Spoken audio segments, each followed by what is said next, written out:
বিষ্ণুই বলেন জাহান্নামের সবচেয়ে হালকা আযাব কি হবে শোনো। জাহান্নামের সবচাইতে হালকা আযাব হলো ওই ব্যক্তির আযাব যার পায়ে দুটো জাহান্নামের আগুনের জুতা পুড়িয়ে দেয়া হবে। ওই আগুনের উত্তাপে তার মাথার মগজগুলো ভাতের মারের মতো টপ টপ টপ টপ করে বেয়ে বেয়ে পড়বে।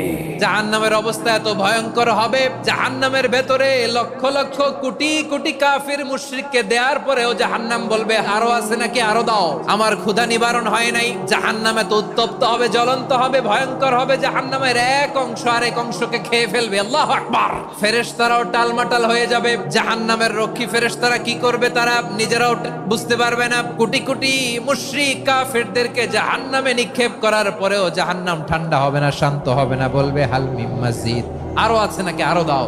তখন আল্লাহ তাআলার কুদরতি পা জাহান্নামের ভেতরে ঢুকিয়ে দিবেন।